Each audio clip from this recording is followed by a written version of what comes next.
It will be moderated by Mr. Usman Fall.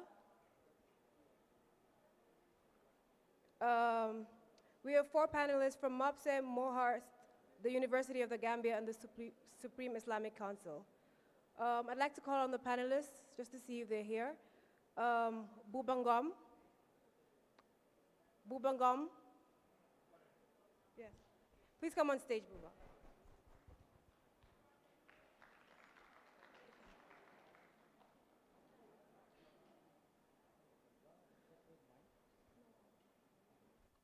Victor Ekong.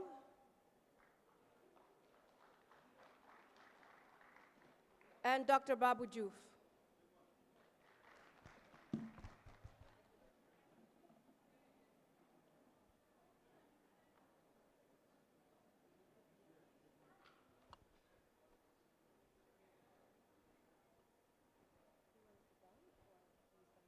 No, we can just sit down. Yeah, we can have a round table. I think it's okay. No, you guys have to post for the camera. Okay. Yeah. Okay.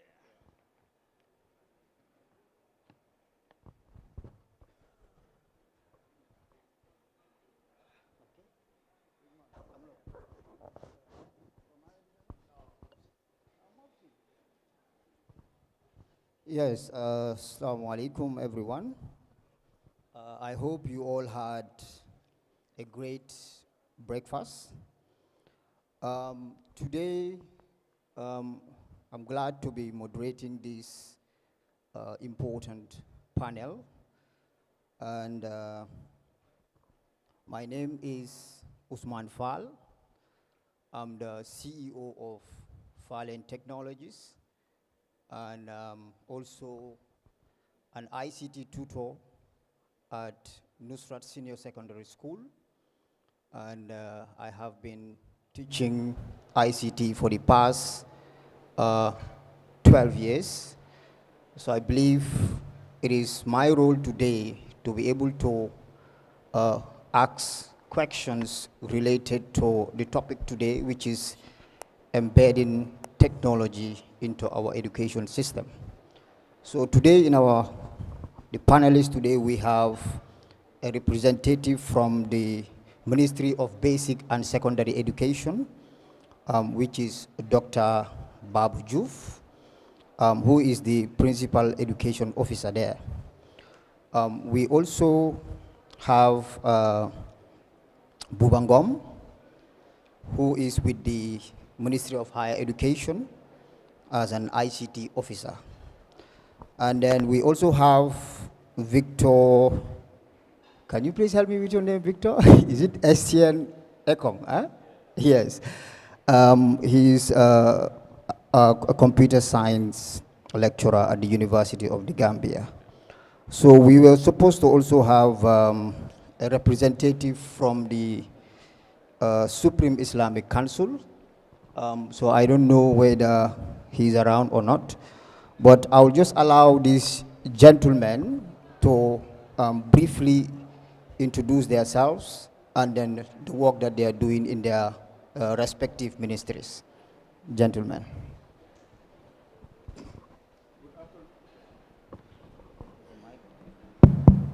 Good afternoon, everyone.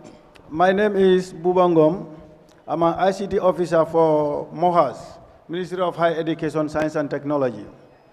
Our ministry was established in 2007. The operation began on March 2007. The ministry is responsible for the policy making and management and coordination of program activities related to higher education, research, science and technology. The ministry main objectives are training and capacity development of administrative academic staffs for institutions as well as students selected through scholarships award locally and internationally. Second agenda is development and review of curriculums, policies, regulation, alignment with the current ICT trend in the Gambia. Third one is digital service support, including support towards the development and promotion of robotic and artificial intelligence. The fourth one is the ministry seeks the pursuit to use of development ERPS in all public and private sectors to enhance service delivery and reporting system within the sectors. The fifth one is engineering and science and technology. Sorry. Yes, can we just make it brief? Huh? Can we just make it brief, please? No, it's almost finished now. Okay. Okay, the fifth one is engineering and technology, equipment ICT laboratory to fully equipped with modern technology and provision of computer and e-libraries and e-journals.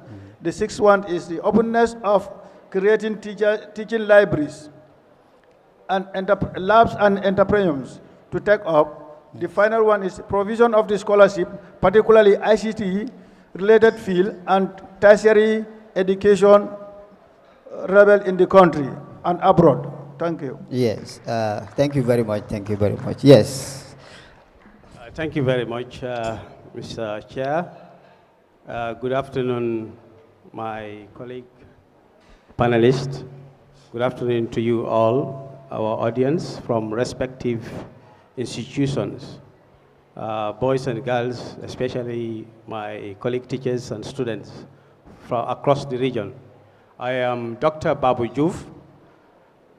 I work at the Ministry of Basic and Secondary Education under Science and Technology Education Directorate. I'm a Principal Education Officer. Our Science and Technology Education Directorate is responsible for the enhancement of teaching and learning of science, mathematics, engineering, and technology in education. So at basic and secondary education. So that's our focus. So I'm here to discuss, to be part of this lovely and fruitful discussion. Thank you. Yeah, thank you. Good afternoon, fellow panelists and the audience made up of members of several agencies and parastatals and our students and also the ICT ecosystem here in the Gambia. My name's Professor Victor Eshed Ekong. I'm here representing the Vice Chancellor, University of the Gambia, Professor Herbert Robinson. And it's my pleasure to be part of this panel to discuss an issue that actually cuts across what we are doing in the University of the Gambia.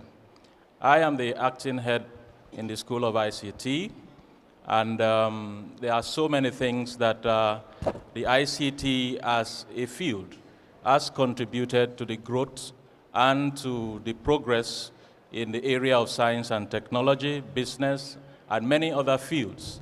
And we are in the business of preparing would-be solution providers to be able to manage all the fields that will require IT enablement. And the University of the Gambia is poised to do this. I believe that this discussion will enable us to see and discover what we have and the way forward with what we have on ground right now. Thank you very much. Yeah, thank you very much, Victor. I think we have now a representative from the Supreme Islamic Council. Can you please introduce yourself quickly, please? Good afternoon, everyone. On behalf of the Secretary General for Amana, the General Secretariat for Islamic and Arabic Education, I'm here to represent Amana for this discussion. Today, inshallah, we will hear something about IT in Arabic schools, madrasa schools, and then also we'll look forward what are the challenges that we have in our Arabic schools system, especially in terms of ICT in our system. So because it's a new system in our Arabic education system, inshallah we did a lot, but we'll look forward the things that we can do to do it better. I'm Kemo Toure. I'm responsible for ICT programs in madrasa schools. So inshallah, before the end of the day, we'll know more about the ICT in our schools. Thank you, sir. Yes. Thank you very much, Mr. Ture and the other panelists for that brief introduction. Our today's topic is very, very important, which is embedding technology into our education system. We have seen that ICT has become a very, very important aspect in our life, and in our education system right now, there is a lot that needs to be improved, and ICT is not an exception. Being in the system for the past 12 years, or 13 I would say, I have used several technologies in education because I've been in Nusrat for the past 11 years, and I believe that there are some technologies that we are using there. So today, our discussion is going to be centered on this area. How is your ministries working towards, because some of the major discussions that we're going to be, that is the current state of technology. We want to know the current state of technology, how far we have gone in integrating technology into the education system, and also the challenges and opportunities that we are facing, and what are also the vision of your ministries when it comes to technology. So that is just a brief introduction of what we will be discussing today, and I believe we will have a fruitful discussion that the audience will benefit from. So my first question will go to Dr. Babu from the Ministry of Basic and Secondary Education, who is actually my boss. Please don't fire me today, huh? All right, so my first question to you is, what initiative has your ministry undertaken to integrate technology into the basic and secondary education? Thank you very much once again. The MOPSI actually, a lot of things has been done. You know, we have, currently we are reviewing our education policy 2016-2030, and ICT is highly pronounced in our education policy. So the main aim and objective is to make sure that the students are able to have the basic technology, ICT skills and knowledge before they leave school. And this is very highly pronounced in our policy. And being the case, we, first of all, started the PMI-PSI, which is Progressive Mathematics Initiative and Progressive Science Initiative, a long way, 10 years ago, as a pilot project sponsored by World Bank. So under this PMI-PSI, is integrating ICT in teaching and learning, because you use the computers, or laptop if you like, you use what we call interactive smart whiteboard, you use smart responders. So, and also, of course, energy is important in this case, because without energy, you cannot actually make those gadgets to function, as well as internet connectivity. So all these are very key in the use of this particular pedagogy or approach. It started when the New Jersey Center for Teaching and Learning, actually, they are the pioneers of PMI-PSI, and they were here to train us. We were the first expert in the Gambia, and to do the training of trainers. And after that, since then, we've been training a lot of teachers, over 500 teachers, if I could remember, at least have been trained, you know, because we had that annual training, you know, because we believe teachers are the implementers. So if we don't actually build their capacity, there is no way that they can integrate ICT in teaching and learning. So that is why teachers are key. Okay, and basically we focus on the mathematics and sciences. When I say science, I mean physics, chemistry, biology. and mathematics. So we included English language into it because we believe English is very important and a core subject. So we have now the PMI, PSI, and PELA.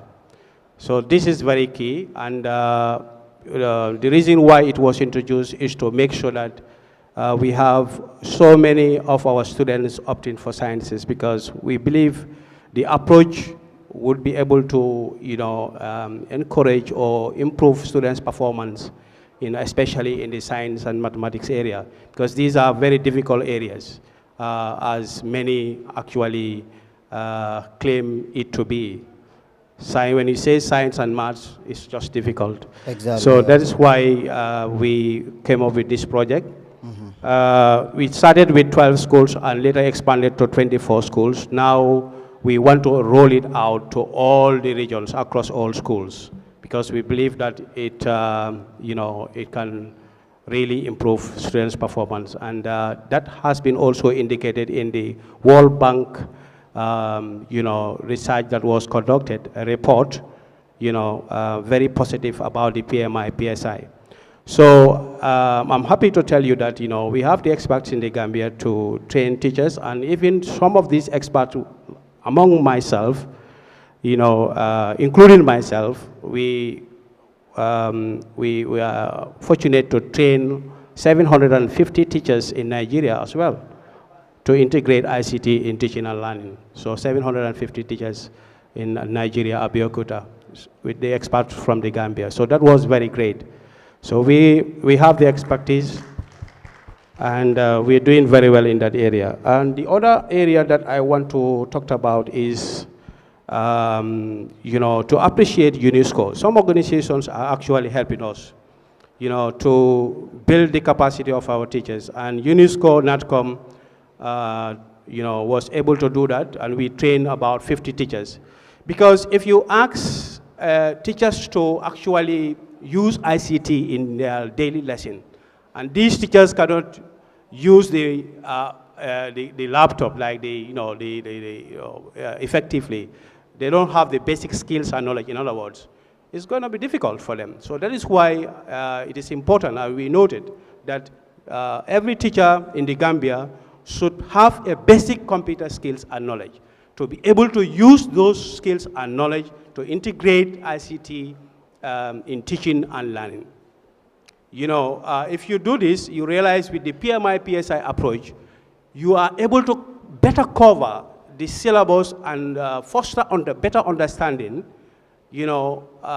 before the candidates are able to sit through their exams, than when you use the traditional teacher-centered method. That is just rote learning. You just come, teacher talks, and write, and students copy. The PMI, PSI is, it encourages students' participation, collaboration. It encourages social constructivism. Students are able to interact with each other. Exactly. So apart from just the distance learning? Apart from just talk about the distance learning just before? Okay, you want to talk about the distance learning. Okay, during COVID in 2019, 2020, you all agree with me, schools closed. But within 5 days, Science and Technology Education Director was tasked to make sure that the school is taken to the home. In other words, students are at home, but still now having lessons through television.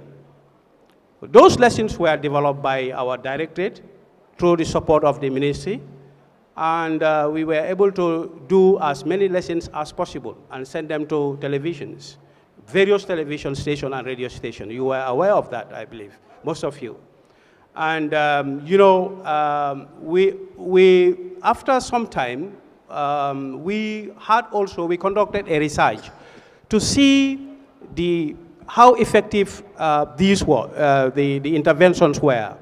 And we came to realize that in most of the communities, especially in the rural areas, some of the students were left out, simply because there are areas where the strength of these televisions were not very strong, the signals were weak, so the students couldn't have access to actually watch the television or listen to the radios. So we devised a mechanism where we were able to develop what we call an SD card. So lessons were prepared, filmed and videoized and edited and uploaded into an SD card of various subjects from lower basic to senior secondary school. So these were put into SD cards and sent to schools that were actually affected. So students around, who were in such schools, as the research reveals, were given SD card, so that they don't need internet connection. They just slot the SD card in a smartphone, and then they go through the lessons. And those lessons are core subjects, areas like maths, physics, chemistry, biology, etc., SES, so they will, usually every lesson will have, at the end of every lesson you have worksheet, so they do their class work or whatever online and then move on to another lesson. So these are some of the areas that we have been actually doing, and it really helped. Yeah. Especially with schools like Fonyis, when there were some problems around the Fonyi. So we were able to distribute some more. So about 7,000 as we speak, SD cards were distributed to those kind of communities, just for them to have access to education. Yeah, that's great. Thank you very much for that elaboration on that question. So you've mentioned the PSI, PMI, which I'm actually aware of, and the training that, the annual training that you're doing, because I once attended one of them. Just a follow-up question. This one is related to ICT, because I know you are aware that in 2024, the first batch of the ICT students, because ICT now is examinable at WAS level. So is there any preparation? Because if you go to the computer labs in various schools, it's because they're going to be doing practicals. So what is the ministry doing before 2024 to be able to make sure that students or schools are ready to prepare those students for the practical exam? Because, for example, if they don't have a well-equipped lab or enough computers for them to be able to do that practical exam, how is that going to be? So if you can... Yeah, thank you very much. Very wonderful question. Currently there are so many plans on the way. As we speak, MRC Holland has provided over 1,000 computers to schools across the whole country. They've been very, very good collaborators, MRC Holland. My appreciation to them. Not only computers, but a lot of structures have been built by MRC Holland. And it is the ministry's plan to make sure that all the schools in the Gambia are electrified. All the schools in the Gambia have internet connection. All right. I know when you come to ICT, it's a lot of investment.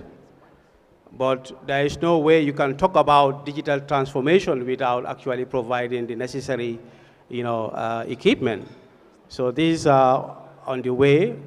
It's slow but sure, and it's a plan through a project that is actually undergoing in the pipeline. So, yeah. Okay. All right. Thank you very much, Dr. Babu Juf. So my next question will go to the. Is it Job? What's the name again? Yes, Ngom, Mr. Ngom, sorry.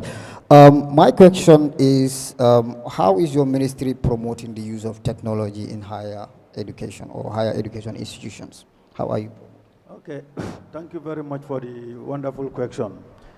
Okay, for the Ministry of Higher Education, we are also embarking on information technology, because even like you go to Faraba Bandang Asad now, before the students were complaining that they don't want to go to Faraba because of certain problems. That is light, internet, and water. But with the help of our minister, he was able to sort out all that issues. Even all the classrooms were well equipped there now, as at now, because lectures are going to start there next. Some lectures have started, but finally all these ones who are supposed to move by next week, inshallah, everybody will start lectures there. So that means there is internet connection. Yes, there is internet connection, there is water there. I think every faculty is having like 15 dispensers. How about a computer lab? Yeah, the computer lab is well equipped because we have tested with the minister. We were there last week. Okay, that's quite interesting because looking at the new building, I even want to go to University of Gambia now.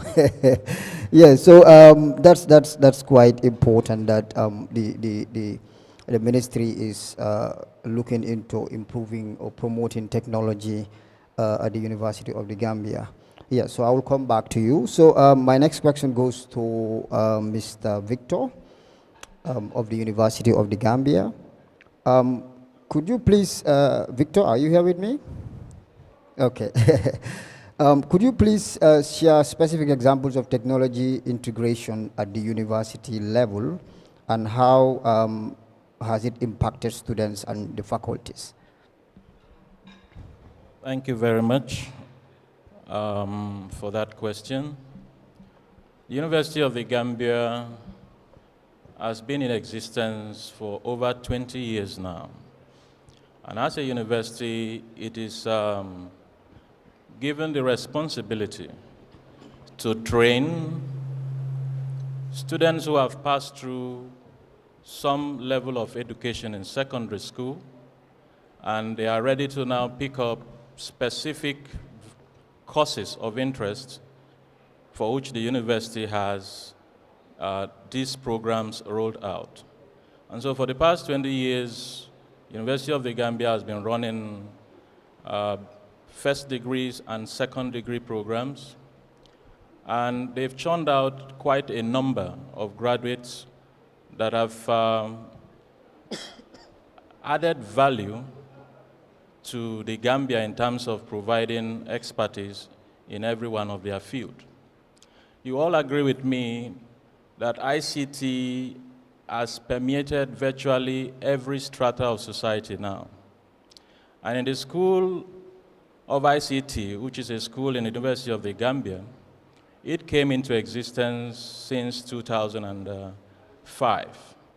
And it has been rolling out graduates from computer science program, information system program, and telecommunication program at BSc level.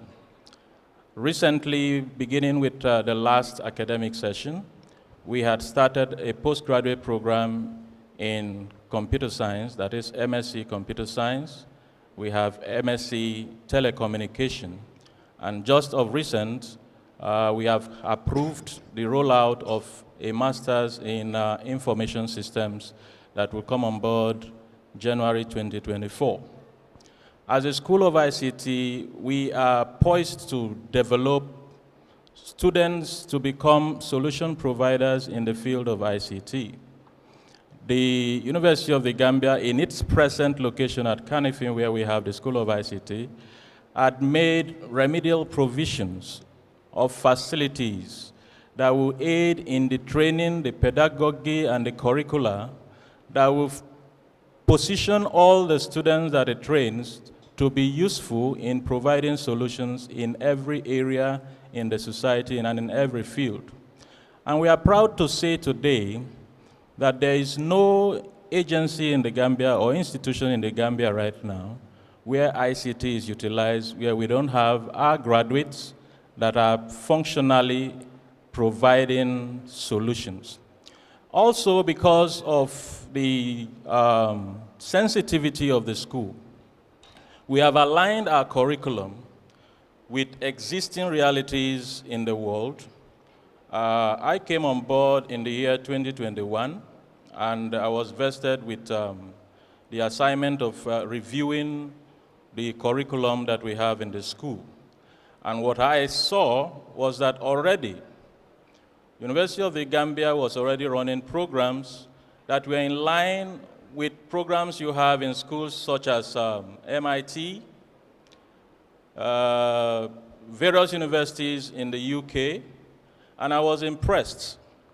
So impressed to the extent that I realized that they had leapfrogged in terms of ICT to preparing themselves to the challenges that are facing everyone out there. And these students have been prepared as well to take advantage of the opportunities that exist. But there were other areas for which we needed to make some input, and we did that in the curriculum, taking into consideration the changing technologies in IT. And so in programs where you don't want the student to still be bothering himself about the old technologies, even though they are still useful, they provided a platform, an introductory platform. We wanted them to catch up with what was happening in the now. And so we had to improve those curriculums so that as our able lecturers are engaging them, they are telling them things that are actually happening so that as they graduate, they will be useful to the banks. They will be useful to the health institutions. They will be useful to the ministries. They will be useful even in the education sector. And I'm very happy that here we have our panelists, beginning with the representative from the higher education. I want to quickly thank the Ministry of Higher Education for what they have done. I was privileged to be with the Minister of Higher Education this last weekend, where we took delivery as a school, our own school facility at the new Faraba campus. Now, he just summarized what has been put in place. We, as faculty, we appreciate what the government has done in putting in place a first-class institution, a world-class institution, an ICT-ready institution, an engaging and motivating institution, a stimulating institution, to the extent that when we were able to go around the facilities that we had in the 4 schools that are ready just now, that is School of Business and Public Admin, School of Art and Science, School of ICT, and we look at the facilities that are going to come on board with the library, and we saw the imposing environment, whose ambience is what will make for good learning. There we realized that the Gambia has come of age. We will no longer be counted as disadvantaged in terms of education. We have a facility, we have a platform that we prepare every student that is qualified to be a student in the University of the Gambia for providing world-class solutions. And I'm bold to say, I'm a professor of computer science and information technology, that I have seen state-of-the-art facilities in terms of tools, in terms of techniques that are in place that will cause every student that passes through the University of the Gambia to be ready for the eventualities that the world will provide just now. The facilities there are intense. I'm talking in terms of ICT. We have classrooms now that will enable us to deliver interactively teachings that will leverage on what will make the student learn faster. It will also stimulate the preparation of classes by the lecturers, because now you won't be saying, I don't have the facility to render an interactive class by use of multimedia, overhead projectors, by use of smart board, and by use of computer facilities. These things are there right now. And I want to say also, University of the Gambia had gone ahead in ensuring that before you are enabled to teach in the University of the Gambia as a faculty, you are empowered with a teaching device, such as a state-of-the-art laptop, that has been made available to all staff. The moment you are engaged in the university as a lecturer, full-time I mean, you will be given that device. What does this do? To prepare you so that you can formulate your courses, prepare your courses in such a way that you render them in a way that the students will enjoy an interactive environment, a good learning environment. Exactly. And I am bold to say right now that UTG is ICT ready for training all caliber of students, either in ICT, medicine, administration, business, Every program we have now in the School of, in University of the Gambia is ICT enabled. And that is kudos to the government of the Gambia. Yes, thank you very much, Victor, for that elaboration. Thank you very much for that. So let me just quickly ask Mr. Toure, because we are running out of time. Mr. Toure of the Supreme Islamic Council, my question to you, because you guys are dealing with madrasas, so I just wanted to know what the council is doing to support technology integration in the Islamic schools that are in the Gambia. And do you have any challenges also? Thank you very much, Mr. Moderator. Amana, as we all know, is the body that is responsible for Arabic education in the Gambia. Amana, we have more than 500 schools in the Gambia. These schools are learning only Arabic and English. We have more than 200,000 students that are learning Arabic education in the Gambia. So before Amana, before the Arabic education in the Gambia, we learn only Quran, Hadith, and other subjects, Arabic subjects. But today, Alhamdulillah, Amana is learning different subjects in their curriculums. In ICT, is a new area that Amana is looking for it. We see our students are traveling throughout the world to learn education, to learn different fields. Some of them, after graduating their grade 12s, they go to the different countries, Saudi Arabia, Yemen, and other Arabic countries. But when they reach there, if they want to study any courses, any field, they deny them to do it because of the level of education that they have. Because they have only Quran and other subjects. And also, Amana, we see that this number of students that are learning Arabic, we should think of something different. We should think of something different because they are Gambian like us.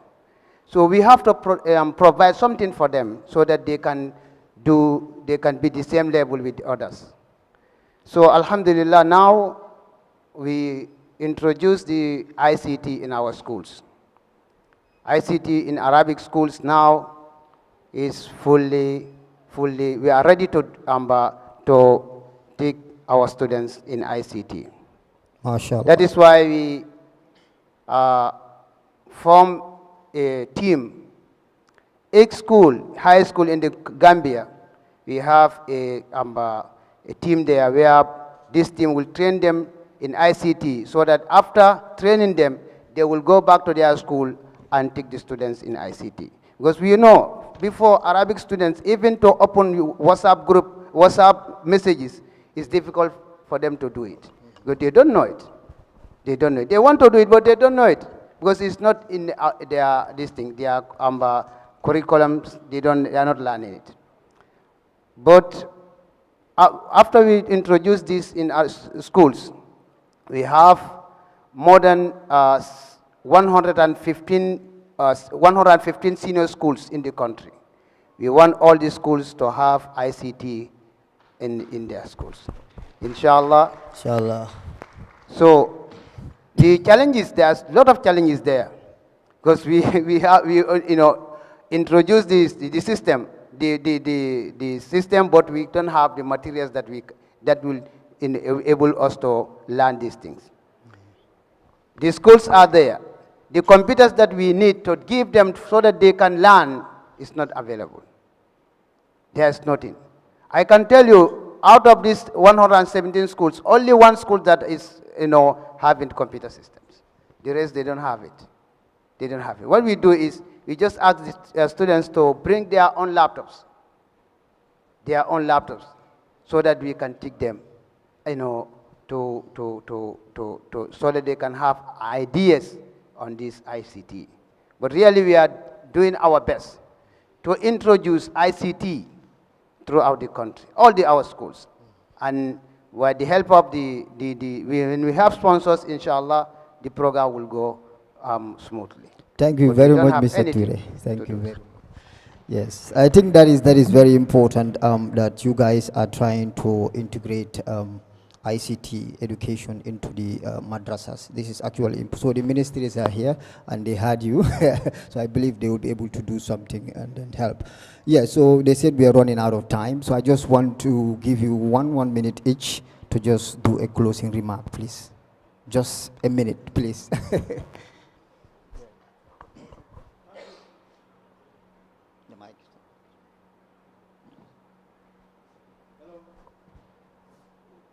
Yes, yes. Mike. It's working now. Yeah. Hello. Okay, thank you very much for the wonderful session. We thank everyone for coming and attending the program. For us, we are the Ministry of Higher Education. Whenever you have a problem regarding to school fees issue, scholarship issue, loan issue, you please don't be hesitate at least to see us. Inshallah, we are here to stand for you people. Thank you very much. Thank you very much. Yes, Mr. Babu, Doctor. Thank you so much, Yes. Mr. Moderator, my teacher. Okay. I want to seize this opportunity once again to thank Information Technology Association of the Gambia for this brilliant, organization. I'm very impressed. This is the first time I'm attending such, a wonderful and very productive and fruitful discussion. I was even asking some of my lieutenants, I said, but I'm never aware of ITAC, and I've been here in the Gambia for how many years? I've worked for the ministry for 26 years now. So thank you so much for this. I think, this will continue and expand more and more. I want to seize this opportunity once again to thank my panelist members, teachers, everybody here present, students. The ministry, the main aim and objective of the Ministry of Basic and Secondary Education is to make sure that we digitalize our curriculum. So I said 1 minute, boss. I said 1 minute. Yeah, and we are working towards this, and hopefully we will get there at some point. I thank you very much. Thank God you. bless you. Thank you. Yes, Victor.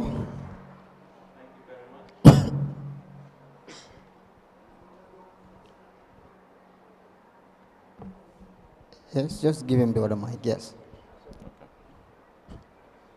Yeah, thank you very much.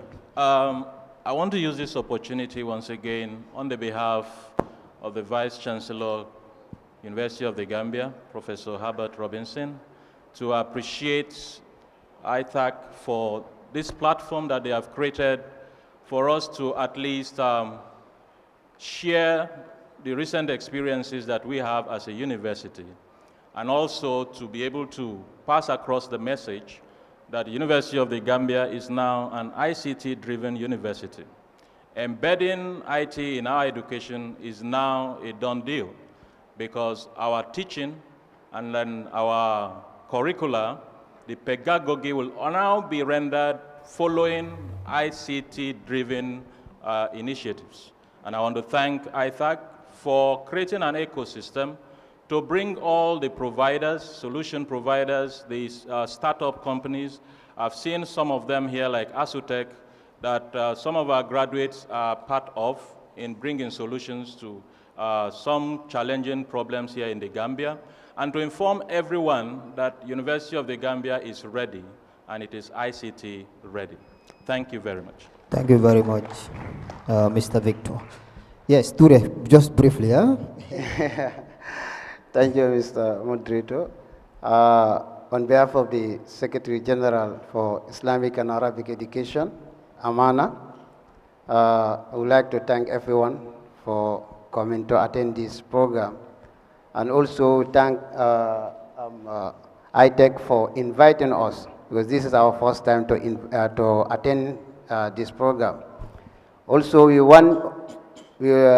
them also to invite our Arabic students also to attend this next time. Really, we'll be very happy to see them in this platform so that the program can go. Really, we are very, very happy. And the Arabic schools, we are ready to learn ICT. We are ready to learn ICT. Without ICT, education will not go anywhere. Thank you so much. Thank you very much, Mr. Ture, for that. So now we just want to use 5 minutes to open the floor so that if you have any question for this gentleman, you can ask. So anyone with a question, can you please give them the mic? Yes. Mic, please. It's right here.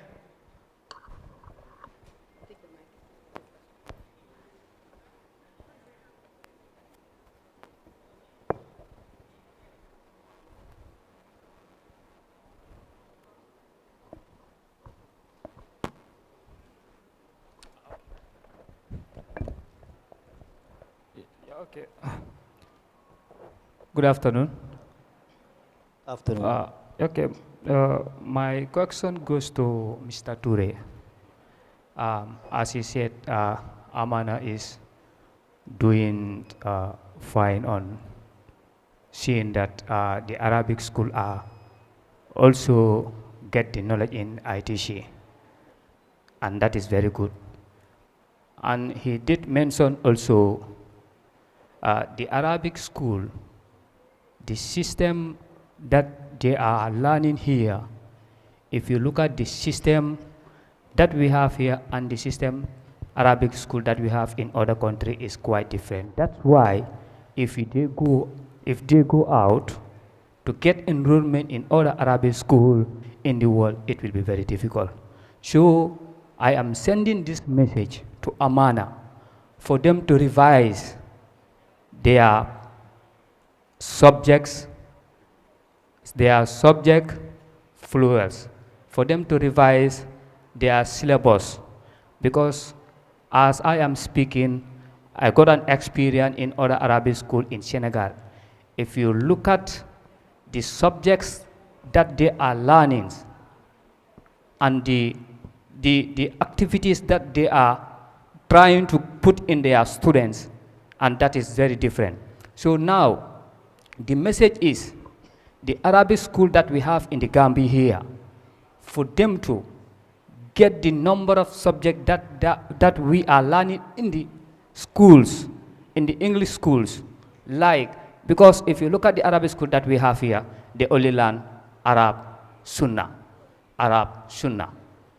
So if you go to the other countries, what they learn, because they have what we call the subjects, they will learn English as a subject, that is the Arabic as a subject, and the language also as a subject, and also mathematics, they will learn it, learn history, learn government, learn geography, and all those things, they are included in their Arabic schools. So this is why we want Amana also to put this in the system, to get all this, because these are skills that will move them to anywhere. So thank you very much, sir. Thank you very much. I think that is more of a commentary than a question. Or would you want to say anything? Yeah, maybe later you guys can discuss about that. It's more of a commentary than even a question. So do we have any question, please? Another question? If we can please limit the questions to 30 seconds. We're running out of time. Yes, please, yes. Let's make it short. Okay. Good afternoon, everybody. Yes. I am Bilalba, and then a member of the Children National Assembly. Okay, my question is, why not the government provide a ministry for the Arabic education? Because the government is providing a ministry for the basic and secondary education, the English education. Why not the government also provide a ministry for the Arabic education? Because during our national sitting, that is the Children National Assembly, one of the Arabic students complained bitterly that the government is giving a deaf ear to them. Why not the government provide a ministry for them so that that ministry will be responsible for them? Thank you. Okay. So who's going to answer that question? Yeah, that's a very tough question. The problem with the Arabic sector is when you look at the schools, most of the schools are private, and when it comes to giving resources, public resources to institutions, it has to be public institutions. I think this is where the problem lies most of the time. Thank you. Yeah, thank you very much. So can we have one more question before we close this panel? One more question, please. Good afternoon, everyone. My name is Seni Daniel from Gambia Methodist Academy. My question goes to the Ministry of Higher Education and Ministry of Basic Education. I'm very glad that you guys mentioned a lot about your achievement and the work that you are doing. But basically, Ministry of Basic and Higher Education mentioned that these subjects are difficult. And that's true, these subjects are definitely not easy, especially the aspect of chemistry, physics, and photomath and the others. So I believe that with the presence of ICT in our syllabus and when it is properly enforced, it will really help in boosting the understanding of students, because these subjects do not only require the teacher's explanation without any practical or seeing any form of video or graphical photos. By only teacher's explanation, you won't understand. That's why many of our graduates that have graduated since they are not doing anything productive in the country. Most of them are complaining about dependency rate. And also, as my fellow honorable mentioned during our sittings, we submitted our call to action to the Ministry of Children and Gender, So I believe that when you guys worked with them, because all these things that have been mentioned are strictly stipulated in the call to action, that included both the Arabic and the English section. So when you guys work together, and then also we have been having dialogue with stakeholders. All they keep telling us that we have put things in the plan, but we still haven't seen anything that has been done into the plan. So I want you guys to tell us if I told you guys have put or started establishing anything to work towards bringing and enforcing ICT in our schools curriculum. Thank you. Yes, thank you very much. Can you briefly answer that question, because that one is your ministry? Yes. Thank you very much. Is it from the student from where? Are you from Methodist? Which school? Methodist, yeah. Methodist. Thank you so much. Yeah, you are right at some point. The reason why integrating ICT in teaching and learning is important. When you look at the schools, particularly of schools offering sciences, they have the labs, they have the equipment. But that can be enforced, you are definitely right. And using what we call virtual labs. And the peer-by-peer side that I just spoke about is one of it. So you have what we call the FATE simulations, FATE interactive simulations. So these are, virtual labs where you can go, because science is more of hands-on. If you want to teach the students science, it has to be hands-on, like you mentioned, the practical base. It has to be practical base, because science is natural. So that is why where some schools are struggling with equipment, even you are not struggling with equipment, but you can go to the FATE website and then have some of these practicals done virtually. Not only sciences, but even mathematics. You make mathematics more interesting by making it fun, like play. The student will be learning, because they feel that maths is difficult, and it's a no-go area like science. But this is not the case. When you look at the Fanta Science and Mathematics competition in school that we organize for schools, you realize that students are very, very good. Within 160 seconds, they are able to give you the answer, which I moderate. So the students have the talent. So all what you need is the exposure. Once we have this ICT, the computers in our schools, but if the teachers don't actually know about all this, how do we expect them to really implement that? And that is why I talked about teacher capacity building. That is very key. Some of the teachers are BBCs. Born before computers. Born before computer. And you need to really train them. It's not their fault. But your generation, you are a lucky generation because you are the 21st century generation. You know about computer. So what some of you can do, your teachers cannot do using the computer.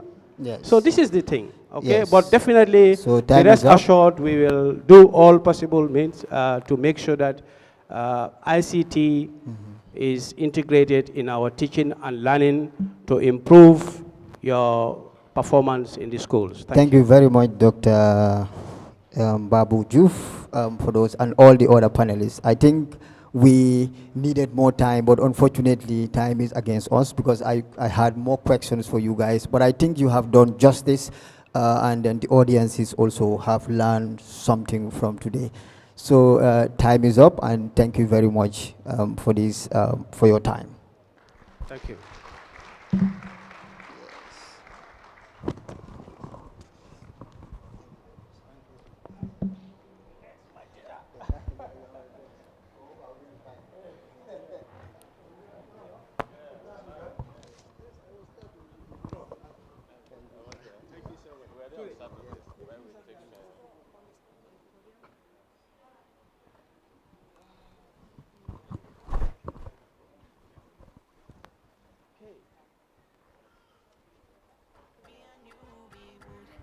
The sugar for my cocoa, girl. Call me on the phone and I'll be there. And baby, I'll be there. You make a bad man one color. I'm on my way. In a little traffic, but I won't be late. Can't wait to put it on you. Anything I do it for you. Girl, you fire.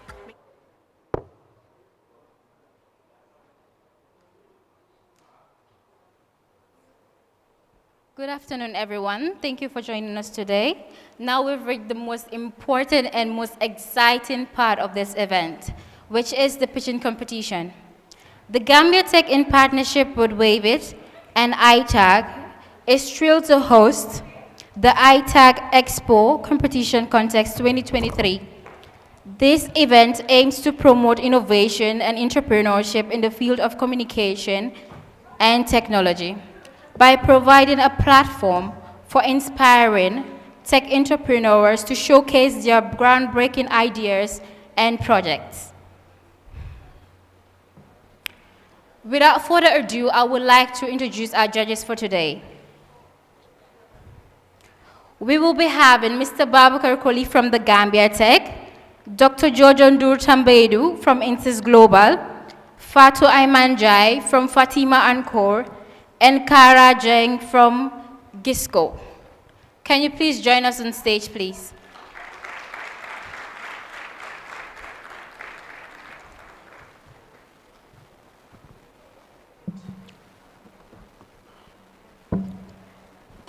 Mr. Babakar Koli, are they around? Okay, here they are.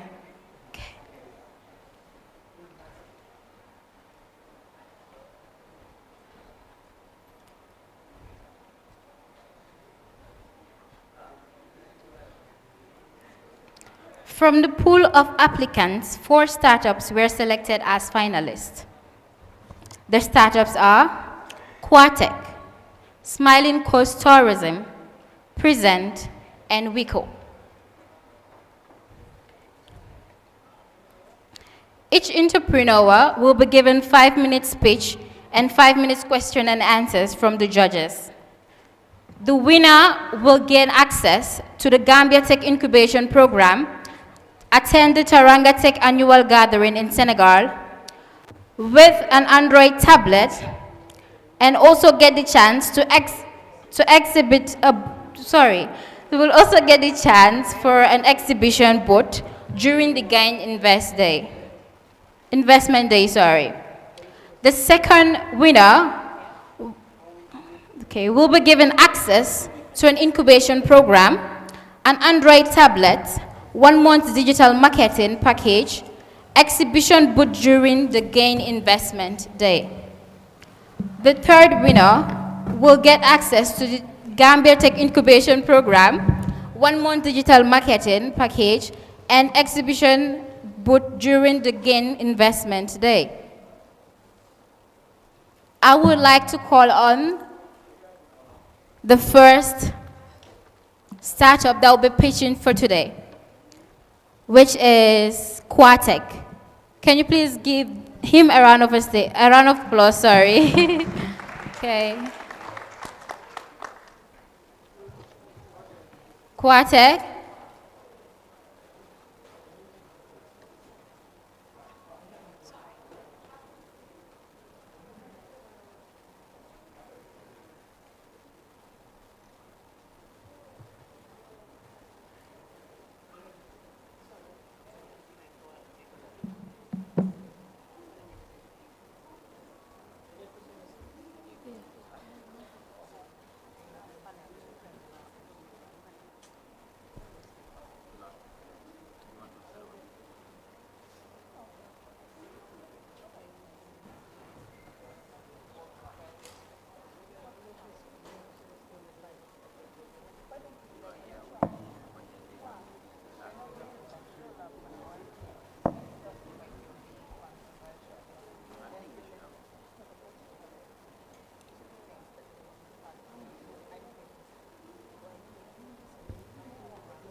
Okay, we have Quartec on stage. Can you please give them a round of applause? Okay, the stage is yours now.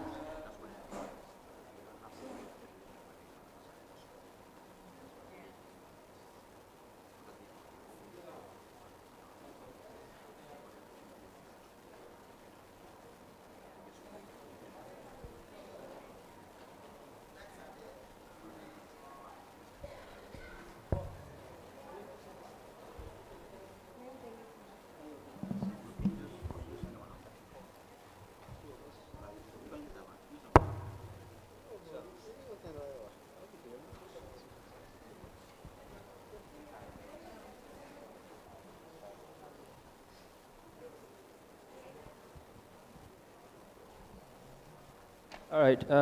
Good afternoon, everyone. We're here presenting on behalf of Quartec. We are a group of young engineers who are very much passionate about technology and what it can do for the Gambia, especially in the smart home business. So yeah, maybe have Hello, Quartec. Quartec, yeah. Sorry, can you wait for your slides? Oh, okay. DJ, can we have the slide, please?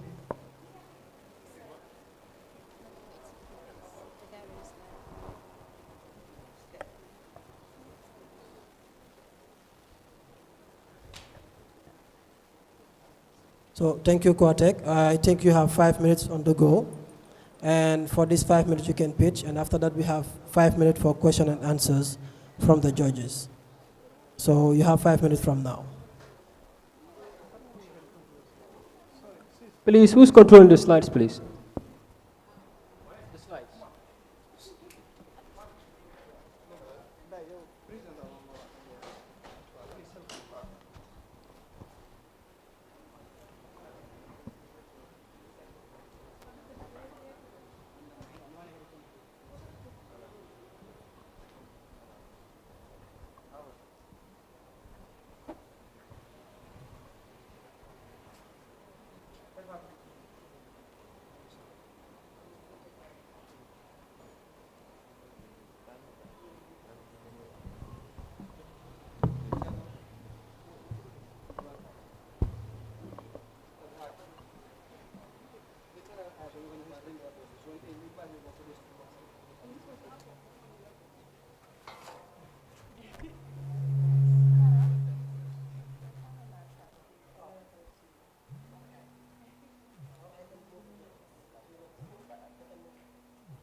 Yes, you can go ahead.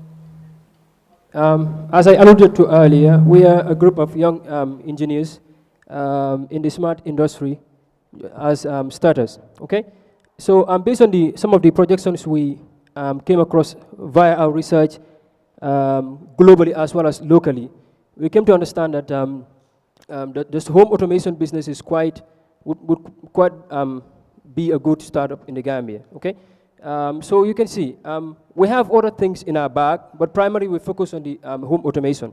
Okay, you can see we can develop comprehensive smart home solutions as young engineers, primarily on the lighting systems as well as climate controls within a space to boost security and so forth. Okay, the smart home is globally projected. Just to look at the current market size, it's globally projected at around $79 billion currently.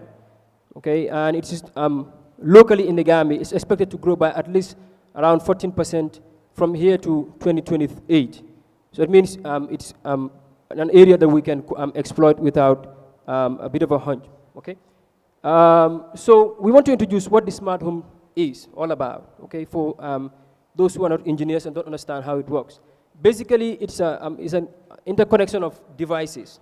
They can be electronic devices, electrical devices, or otherwise. Okay, they may be controlled with a remote control, or they can be automated. Okay, basically that's what the smart home is.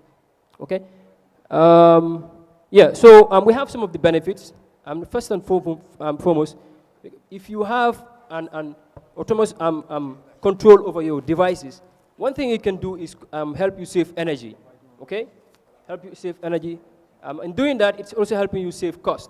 Okay, increases security. Like I said, all your security related devices can be controlled wherever you are, as far as you have your internet connection. Okay, convenience as well, because we are in the digital age. Most of us are very much into convenience. Wherever we are, we want to control our stuff. We want to have, control over whatever we do. Okay, in case you want to sell your home. Okay, the house is automated. It's smart. You want to sell it. Okay, you expect the value to increase, right? Yeah, so it increases the value of your house. Okay, so basically these are a market study we did. Okay, locally we had a research as a group, and we had allocations for the potential targets that we have in the country. First and foremost are the real estates. We asserted that at least 40% of our target is concentrated on the real estates, those who are building new homes. Okay, about 30% private homes, those who have already built their homes. Okay, another aspect of it is the corporations, the banks, and so forth. They may need this to to make their industry smart, to save energy and all of that, cost and all of the NGOs and all of that. So this is a brief outline of the finances we need for the startup. Okay, at least for a start, based on monthly analysis, and the total expenditure for a month is pegged around $216,500. Okay, and an expected profit margin based on our research, at least 50% of the total expenditure, which is not bad, really. So, yeah, so we also did a risk analysis as well as ways of mitigating the risks and the risks attached. First and foremost, and in terms of the risks, your devices may be hacked, okay? Secondly, you can have data breaches as well as identity thefts, okay? A very good way of mitigating that is having a very strong password pattern. That is at the customer level. But at the business level, for the business owners, you ought to create mechanisms. And the first thing you can do is subscribing to reliable as well as safe website servers that can help you get your devices safe and intact, okay, such as Alexa and so forth. So our team is consistent of 4 of us, and like I said, we're young engineers, and right, there you go. This is what we got for you.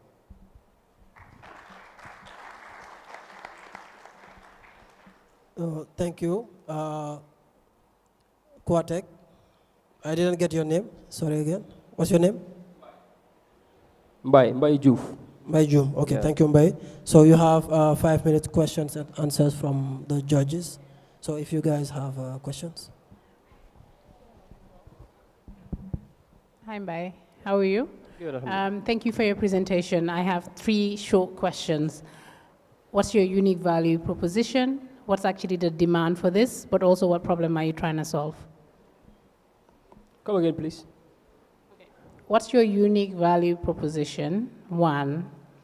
What problem are you trying to solve? And what is the demand for smart home in the Gambia? I think in terms of the demand, I've alluded to that. Okay, based on the potential targets. Okay, and again, the projections made by reliable websites in terms of how it is expected to grow.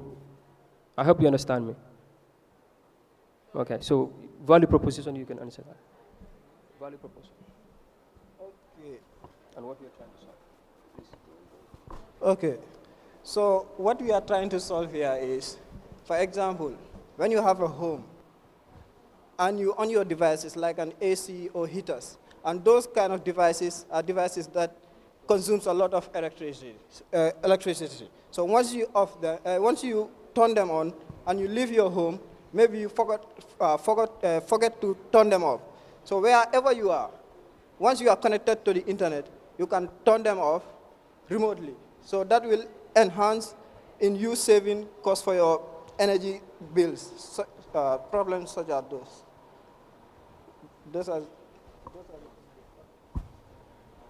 Thank you so much with that presentation. But I just have one question for you guys. How do you intend to monetize this particular product that you have?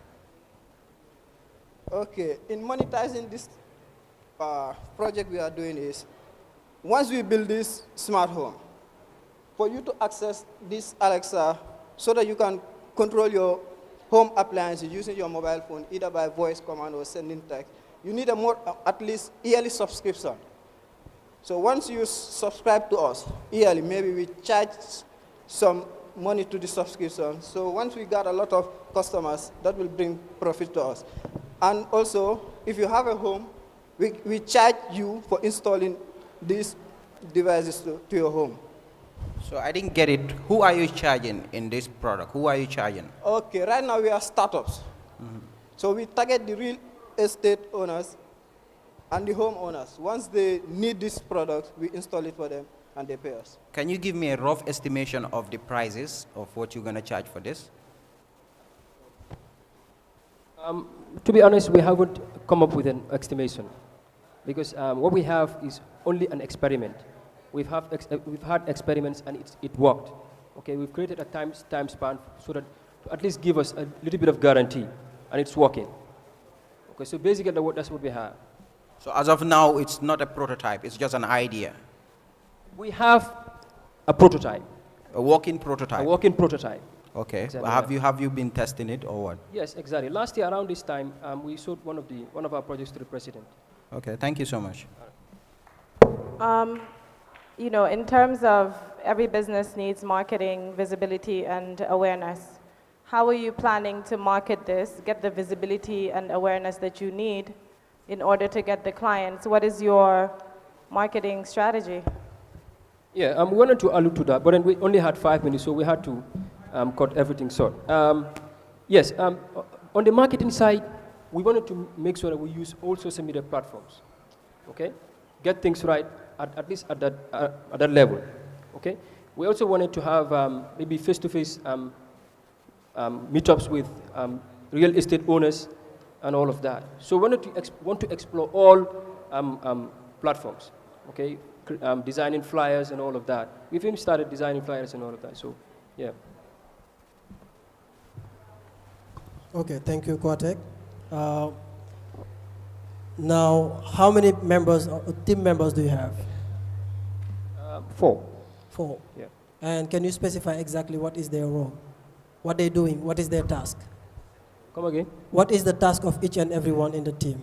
All right. He's basically an engineer, like myself. The other two, one is this, the CEO. The one is the finance officer. So that's what we have as a team for now. So, so far, who is building the prototypes? I mean, me and him. Just 2 of you? Now, yeah. And how many customers can you satisfy at the same time? How many clients can you serve at the same time? How many clients can we serve at the same time? Yes. What is the time frame, please? Okay, let's say if you have 20 to 50 customers at the same time having a request. I mean, the time frame. I mean, Yes. in a week, in a month or so. No, can you actually serve 50 customers at the same time? No, that's not possible, honestly. Why? Because we have, first of all, the expertise is an issue in the country. Yes, we've been exploring other people, trying to talk to people as to who can come in and out, but the expertise has been an issue. So yeah, all we've got is students from USAID and all of that, but then some of them are not really there. So, yeah. So that means it will be a real big challenge for you guys to serve the market and at the same time to have clients, because you have a lot of Chinese products that are actually ready-made that you just need to install like while building the house. So if you want to deal with the real estates, most likely they have to just buy the items from those companies, not to deal with you. So how do you intend to go about that? Yeah, exactly. We're trying to do something about that. I think one of the things we've done is to ensure that most of these Chinese stuffs are not involved. Okay, for now, at least all the samples we have, the orders are from Germany and Italy. At least to get the best products as we can have. So are you guys buying products?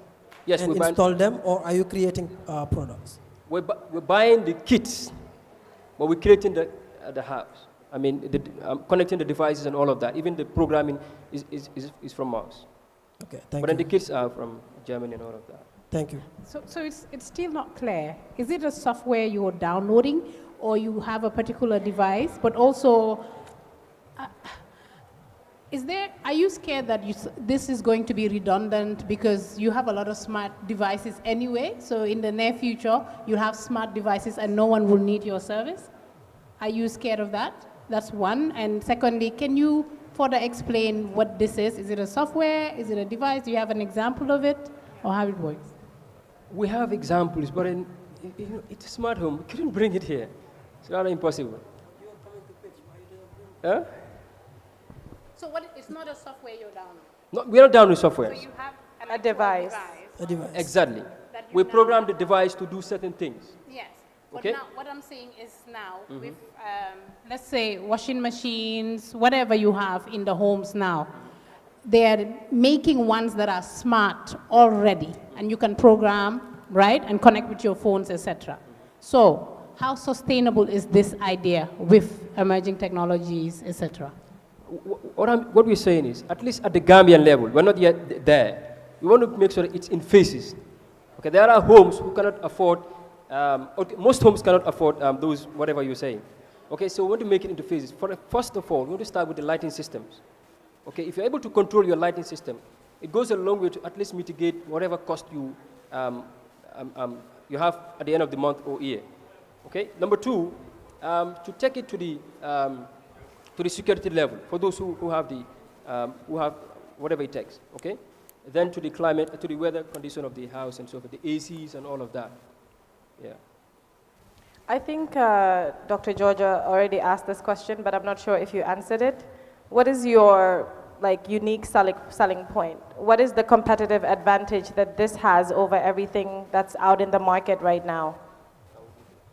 Okay, she mentioned one thing, that most of these new devices that are being created are created smart, that you can connect to your phone. But what we are creating is, right now, if you look at the Gambia, most people cannot afford those kind of expensive equipment. So the equipment that are already here, so we try to build a system that will connect those equipment you have already in place in your house to communicate with your phone. So you don't need to buy new equipment. Actually, do you guys provide a service for electricity, appliance, or for the items themselves? Do you control the electricity or you control the items? No, we control the items. It's just like you have an app that communicates with the device we are to install in your house. So that device will control your home appliance. If I have a microwave that is like from, let's say, 2005, how will your device or your item, your product communicate with that device? Okay, so now you have your home. You have an embedded system built already. We program the system. So once you take your phone and send, maybe just take a phone. No, I'm saying, I have a microwave from 2005. Okay. How will your product communicate with that device? Okay, so if you take your phone and send a command, let's say turn off the microwave, that microwave you are talking about. So it will send a signal to the embedded system. That system will control a relay. Where do you embed the system? It's a Node MCU. Where exactly? So that means you control the electricity. It's a microcontroller. Where exactly? Oh. Where exactly? It's a device. Where will you install that device? Okay, maybe around your breaker or in your... But if you install it at the breaker, you know, like actually we have smart switch. So even if you have like high tension on your electricity, like the switch will just break it off, right? Yeah.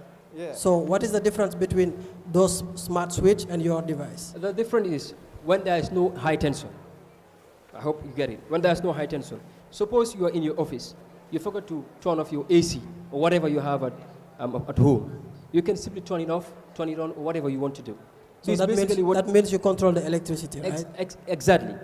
Yeah, so that's just what I wanted to understand. Exactly. Thank you. Okay, your time is over, I think. We overlapped. Okay, go ahead. Just a quick one. So why I asked that question, I understand you're saying that currently in Gambia, this is the situation, but you're talking about a business. You should look at longevity of that business, right?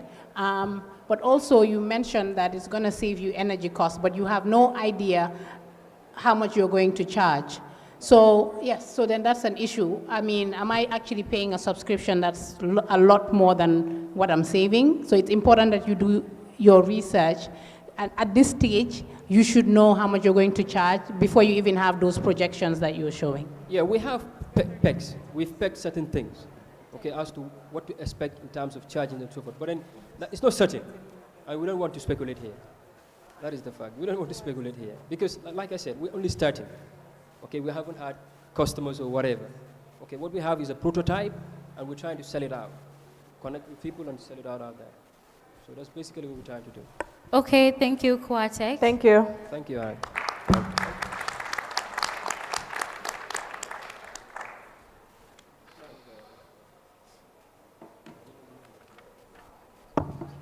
Once again, thank you, Kwatek. I would like to call on Smiling Coast Tourism. Smiling Coast Tourism.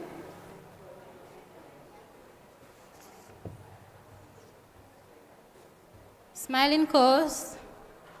Hello. We need you on stage.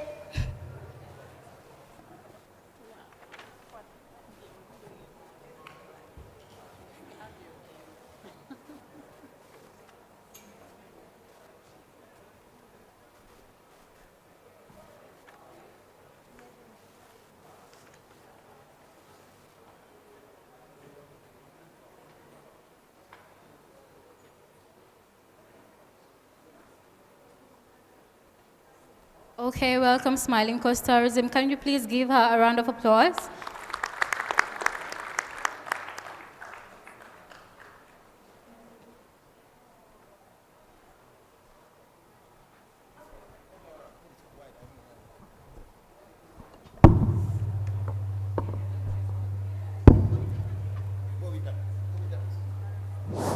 It's working?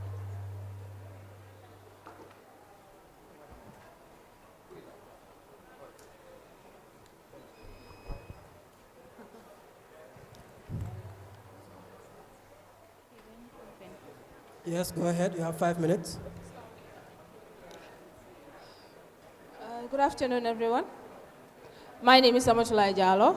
I am the founder and project manager for Smiling Coast Tourism.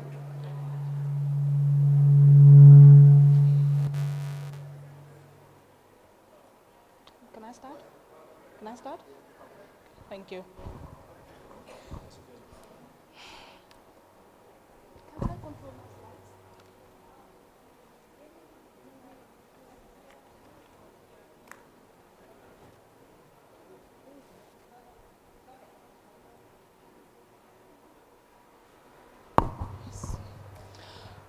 Every year, on October 15th, When the first flights from Europe land safely at the Yundum International Airport, the news outlets, the tourism board, and all other stakeholders in the travel industry take up the media stage to begin to celebrate the start of a successful tourism season. The young people are happy at this time because 20,000 of them are going to get jobs. But 6 months later, this hype begins to fade. The tourists are leaving, the hotels are closing down, and more than 90% of these 20,000 people will lose their jobs. Why? Because the season is closing. 4 years ago, I had the opportunity to discuss something with with the director of marketing at DT Board. I asked him a very important question. Is it really true that more than 90% of the revenue that comes into the Gambia through the tourism industry will leave the country again? He said yes. By this time, Smiling Coast Tourism was just born, and we were beginning to roll out the development of our first platform, Smileafrica.com. And then we were faced with the biggest question. Where are the 3 key places that the tourists would pump in their money when they come into the Gambia? It turns out that it was the hotels, the attraction sites, and the craft markets. Luckily for us today, the MVP of Smileafrica.com is a combination of a world standard booking engine for hotels, apartments, holiday homes, etc., for craft markets and attraction sites in the Gambia. But why do we exist in the first place? Why do we exist in the first place?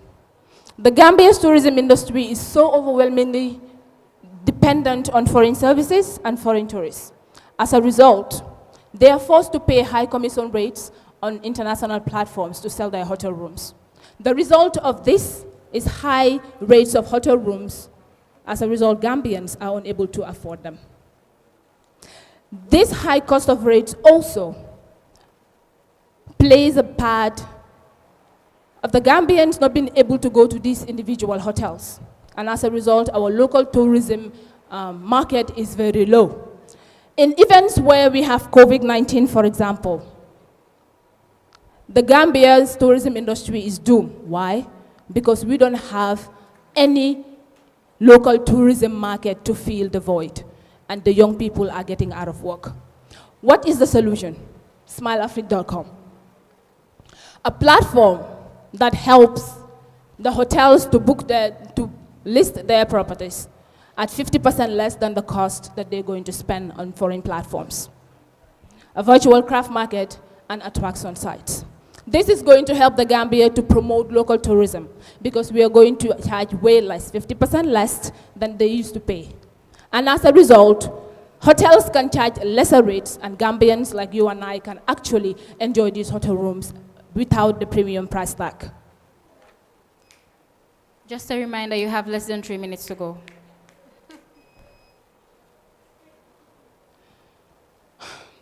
Next slide, please. Who are the people at the forefront? Myself, Ramatulai, Alunim Balan, and Wiejo. Can you please go to the next slide? Now, generally, the market in the Gambia is pretty small. In 2019, we had an approximate 100,000 trips booked altogether, and 60% of that was booked online, and we consider that to be our serviceable market. We consider that to be our serviceable market. Out of this, we are targeting 10% in 4 years, which is 6,000 bookings. Go ahead, please. How do we make money? Our business model. It's pretty simple. We take a 10% commission on each transaction that is done on Smileafrica.com. Remember the 6,000 bookings I talked about, which is our target market in 4 years, which is 10%. We will multiply that by 1,500, which is the average number of average amount of money we're expecting per transaction, and we will yield $9 million in 4 years. But we want to be strategic with this. In the first year, we want to achieve at least 1% of the market, that's 600 bookings yielding $900,000. And from the second to the fourth year, we want to achieve at least a 3% steady growth rate, which is going to yield 1,800 bookings, $2.7 million. Okay, your time is over. Okay, if you would like to visit smileafrica.com, you can quickly scan the QR code and it will take you to our booking platform right now. Thank you very much. Thank you.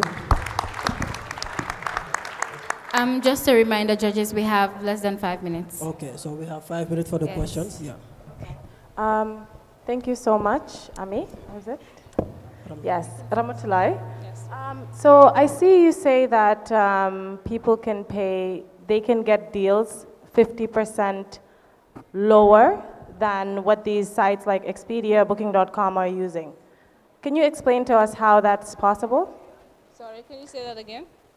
In your presentation, you said people can get deals 50% less than the international sites, right? Like Booking.com, Expedia, Airbnb, so on. How is that possible? How do you get that 50% off? Okay, the 50% cost is not for the user like you and I, the travelers. The 50% less is for the people, the hotel owners, etc. Because right now, Booking.com can charge you up to 25% for commission rates. We are charging 10%. So the average, we're charging 50% less than Booking.com, Expedia, and others for hotel owners, hotel managers, etc. So as a result of us reducing the price at least 50% less, it will warrant the hotel owners to be able to still charge less rates and still be profitable. So Gambians like you and I can enjoy the hotel rooms, lining our beautiful shoreline.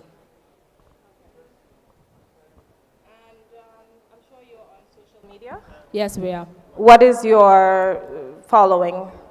What are you? Can you give me your numbers? What social media platforms are you on? What is your social? What is your social media following like? Can I give you a combination or just one of them? Give me a combination. Give me what are your numbers on Facebook, for example? On Facebook, we're 2,500. Okay, and do you boost your posts? How do you make sure that this is reaching the international demographic? Yes, we use social media marketing to do that. Okay, thank you.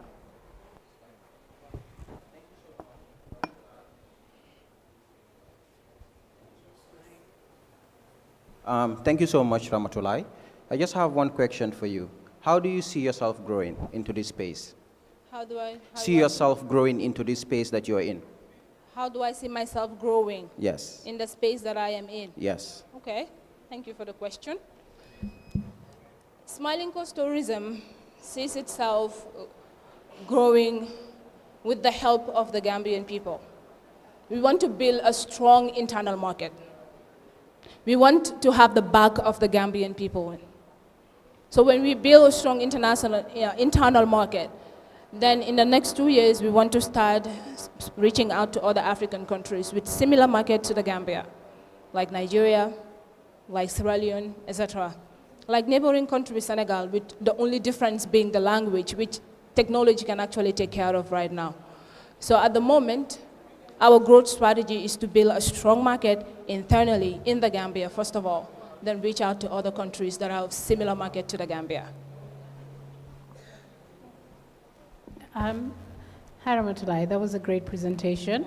I just want to know, for me, I really like the fact that you're looking at local tourism.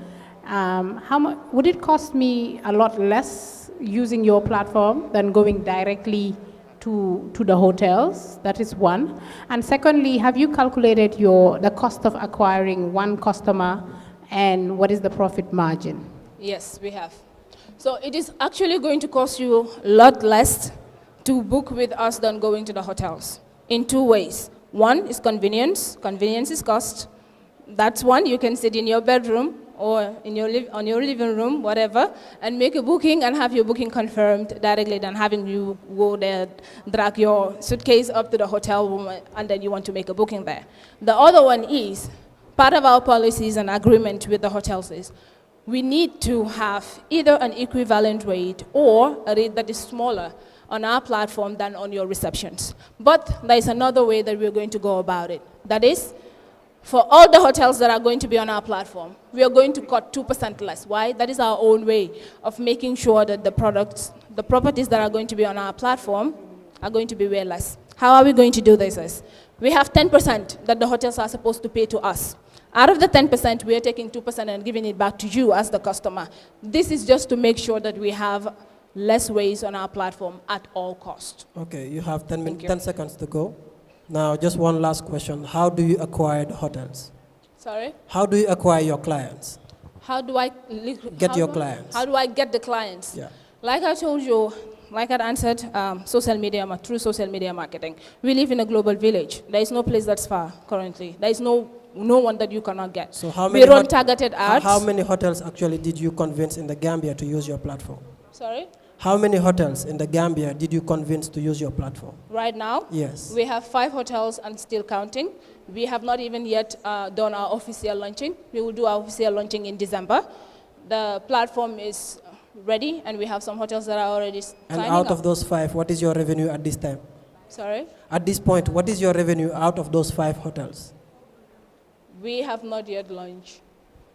So we have not yet made any revenue on the platform. So those 5 hotels, in fact, are helping us in the testing of the platform. So we don't want to just go out and give any product out there. We want to make sure it meets industry standard. Okay, thank you. All right, thank you, Smiling Coast Tourism.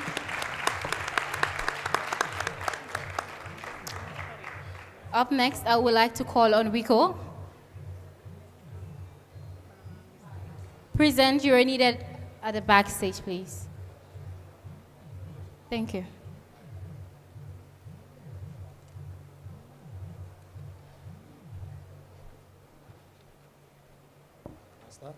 Hello.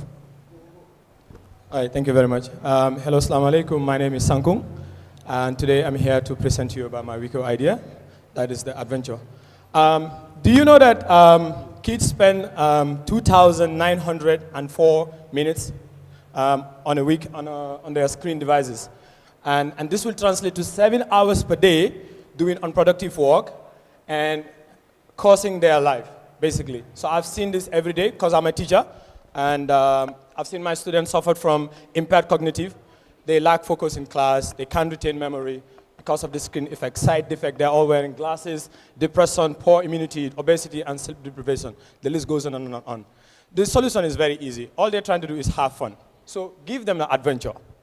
Allow them to go outside. Let them have fun. Let them explore, interact with nature. After all, the world is not in their books and phones. The world is out there. And then this is very applicable for us in the Gambia here. If you look around in the Gambia, we have everything it takes to provide this. We have the culture, the nature. We have the cool stuff. So we know this, we know the problem, and we know the solution, and we know that it's here. So then what is the actual problem stopping us from this? Well, in 2021, my student, after the COVID pandemic, and then they really suffered from this screen and mobile addictive, they came to me and then they wanted to have, projects like this. They want to go for adventures. And then they told me about it, and then I started going out to look for this thing. That's when I realized all the problems out there in the market. First, it's really hard to find these people because they are nowhere on this social media or stuff like that. And even after you find them, most of them, they are either closed or unavailable or they service this thing. That's most of them. It's not, and then the big names that can provide for these activities, they are tourist-centered. Most of them are tourist-centered and they're very expensive. And that's not applicable, that's not sustainable for our local people. So I decided to come up with my little adventure skills and other skills that we will mention later. I came up with a group of people and then we put our first trip together, surprisingly for the kids. And then they love it. We have amazing feedbacks from the kids where it really impacted them. They start loving their life, they start being active and all that. And that's when we knew that this is really a need. And then that same year in 2021, December, we launched our first this thing called Wiko. Wiko is an adventure community that allows people to go out, explore outside their, outside their comfort zone, basically. And it also allows them to travel, enjoy recreation and other stuff like that. So what are some of the products that we have? We have our summer camps that we organize with students every holiday. Every holiday, July, we organize our summer camps where kids meet, learn team building, skill development, and other stuff. And then we have our backcountry tours where they travel around every December. And our other adventure trips that are open for every age group and all year round. So some of the products we have in this adventure are nature park, and kayaking expedition, biking tours, glamping retreats. It's amazing, So now, who are our main targets here? Our main targets are the kids, basically, kids. Later on we will develop, but we'll start with the urban kids who are more likely prone to this mobile device and social media. We also like to help busy parents that are working and they really want great life for their kids, but they can't be with them. And also schools that want to integrate the concept of learning outside the classroom, organizing trips. We want to work with them and help them out. So basically, how do we work? You can text us. We are in the digital world. You can text to book, or you can go to our website, which you can either customize your own trip for yourself, or if you want us to customize for you, you can give some details, and it's going to automate some of the, but you can customize your trip for yourself, basically. You're going to have a well-trained guide, experienced guide, that's going to be with you throughout whatever trip you choose. And at the end, we are going to vlog your entire journey, the entire experience, and we're going to edit it, and we're going to share it to you on our social media. And then with that, first, without marketing. You have 15 seconds to go, or less than that. All right, so that's our marketing strategy. Basically, we're going to first partner with schools and other platforms that allow startups to accelerate, like the AfriJula. Then after that, we use our social media platform also to basically redirect us back. So that is the team, myself and Maya, and our, back to the other slide. No, back. That is the team, myself and my partner, and we also have advisory board, youth counselors, and local guides. So we work with locals also in their areas. We train them so that they can provide this service as guides. So basically today we are here to ask for 255,000, which we are going to spend like this. And then we're going to have 6 trips that we're going to hold. And at the end, the first year, next slide, the first year, we're going to have a turnover of 2.6, that's 2024, and a net profit of 265. The second year, 5.6 million, and then the net profit of 2.6 million, and then it goes on like that. Before I finish this, I'd like you to listen to 2 of our past campers. This one said, I learned how to stay calm, problem solve, and be one with nature. And then the other one reads for itself. Thank you very much. You can take it. So, thank you. What WICO stand for? Wild comfort. Wild comfort. Yes. Actually, as a tech person, this is the coolest idea I've seen so far this year. Yeah, we've been talking about a lot of innovation, a lot of like tech and let's say technical stuffs, but we've not spoken about our own lives and our own health. Thank you. And I believe this is something really healthy and really needed actually for our population. Thank you. So. Thank you so much for that presentation. But I must say I have a concern, because you're dealing with students, or let's say kids in general. And you made mention of something that is like summer camps. So what are these safety precautions do you have in place? Number one, I am a teacher. Students are my priority. I've been teaching for 5 years, teach at different level. Number two, I have a lot of skills related to adventure. I have been doing adventure my whole life. I have first aid skills, I have lifeguard skills, I have fire rescue, the list goes on. So basically what I do is I work with youth counselors, maybe one of them are around. So basically every camp we put people together that are responsible, we train them, we orient them on articles and all the adventure skills. And then whenever we have a program, we make sure we visit the place first, set the place up, vet the place, and come there ourselves before the kids, like weeks before the kids, to make sure everything is. That's our top priority. That's our top priority. So, like, what are the risks involved in this? What are the risks involved in this? Well, kids can have injuries, for sure. But then, like I mentioned, in our team, even though I have first aid background, but in our team, we make sure there is always a medical doctor. Not a nurse, not a medical doctor. Always in our team. There's a lifeguard, because I can't do all of this. So we make sure we compose teams that can handle all of this. But also, we focus our orientation on ethics. The relationship between the counselors and the campus to campus. And we make sure we have a tight connection between the parents so that everything is running fine. Of course, there are risks, but we make sure our team and the orientation addresses those ones. Thank you, Wiko. Yes, I have a question. Okay.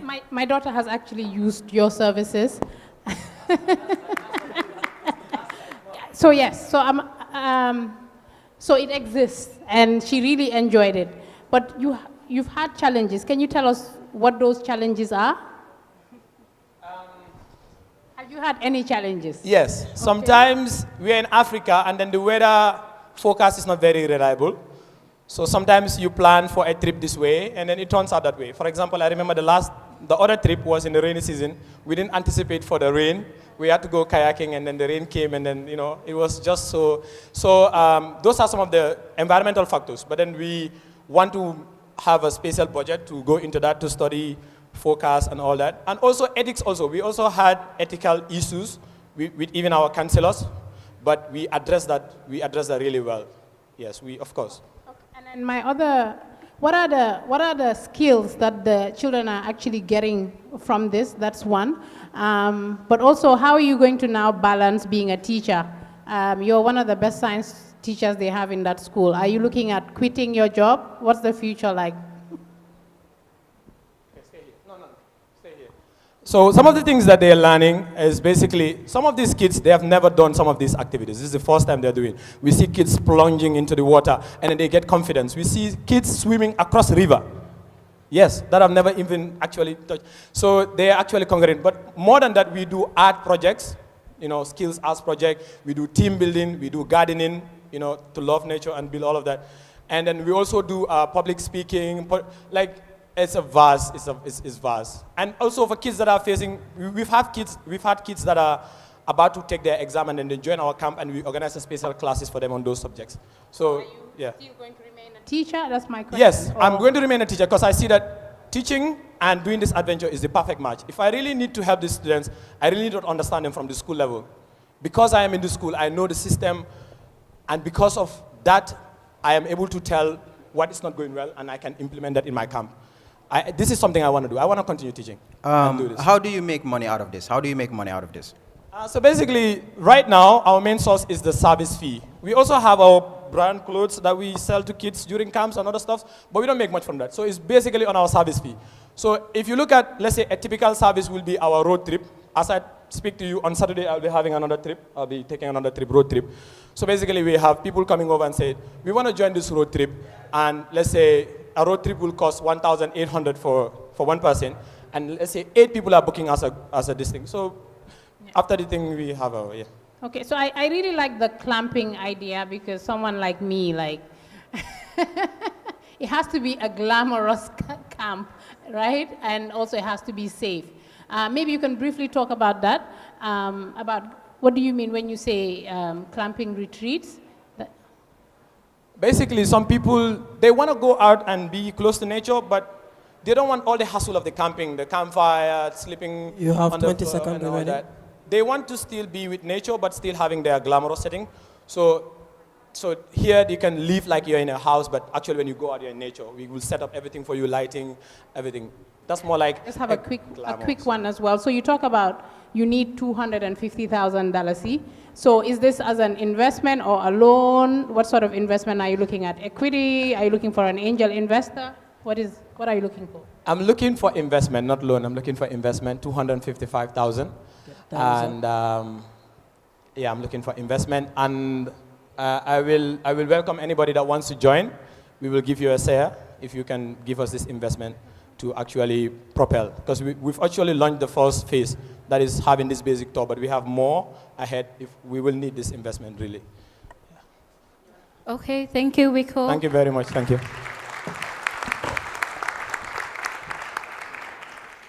Up next, I would like to call on Present. Present, can you please join us on stage? Can you please give her a round of applause?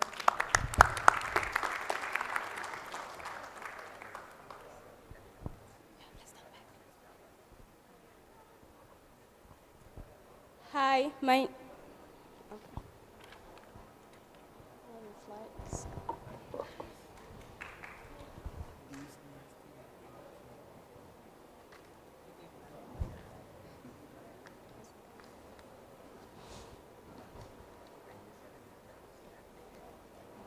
Hello, I'm Khadija Jala, the founder of Presents, your partner in creating content that engage, inform, and impress. In our research, we realized there's a gap in accessing valuable content for websites and blogs. And this impedes organizations and businesses' growth, and also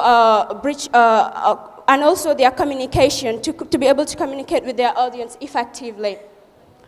Our well-rounded solution is to bridge this gap with engaging, updated, and authentic SEO optimized content, our clients enjoy competitive pricing with quick turnaround and exceptional services. To be able to address this problem, we have two major services, which is web content and video and voice ads. So for the web content, our goal is to craft engaging articles, blog posts, web content, and press releases for businesses and organizations on their website. And then for the video ads, video and voice ads, this is to help organizations and businesses be able to connect and engage, also create awareness for what they are doing to their audiences. So for the last one, which is the AI, which I'll come in a moment, is one of our growth strategies. So Presence is modeled to provide result-driven content and ads that connect businesses and organizations to their audiences. And we'll be earning money through project fees, monthly subscription, and service-specific pricing. So our primary targets are actually three: SMEs, non-profit organizations, and government agents, institutions. So for SMEs, the goal is to provide professional content that to enhance their online presence, as well as elevate their marketing activities on their websites. And for non-profit organizations, we want to help them to communicate their goals, missions to their target audience. For government institutions, the goal is to help them have updated websites that align with their goals.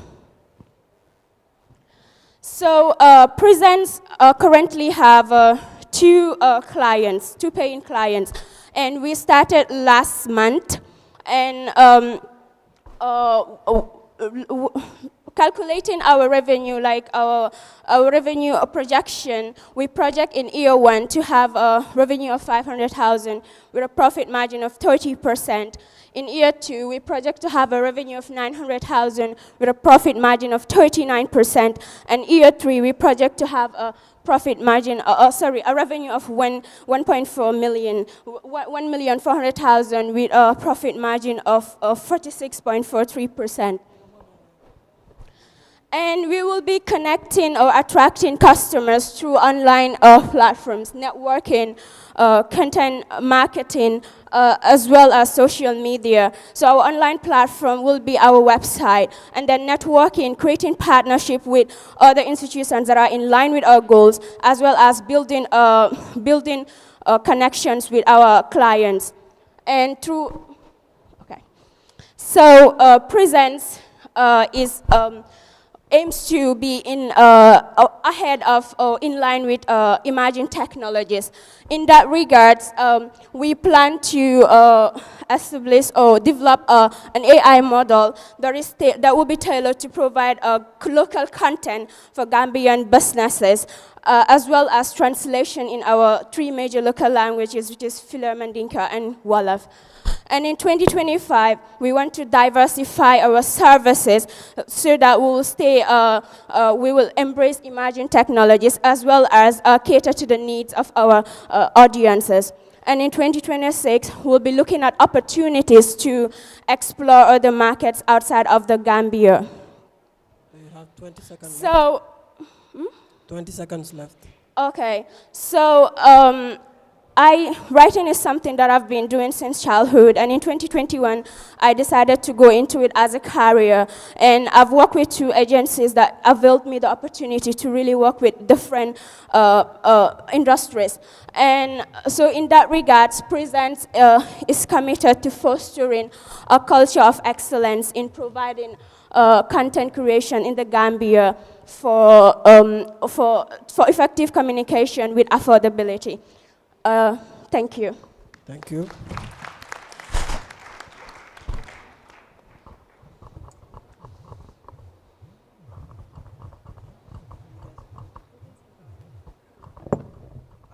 Thank you so much for that presentation. You made mention of something that is AI. As of now, are you using any AI tool? I'm using the ones that are existing, not curated by Presence, but the goal is to have one that is tailored for the Gambian market to provide only content writing for businesses here as a start. Like, that's the next goal. Are you using AI to generate content? Can you please clarify on that? Using it to generate content, or what part of your business are you using AI for? That is the AI. Yes. Yeah, I can use it to like strategize, to also get topic ideas, because I write on my socials. All right, thank you, thank you. Hi, Khadija. How are you? I'm good. Thank you for a nice presentation. Are you the only person in your team? Yes, so currently I'm the only one, because just a brief background, I started thinking in this line to start my own thing, because before I was working, but then I started to go into it as my own back in June, mid-June. So I started with creating a newsletter on LinkedIn. Then I was like, okay, maybe I can provide services, because I already have a well-rounded knowledge of writing for different agencies. So the previous one was, I thought of, okay, I want to do like a freelancing, so I named it Khadija Writes.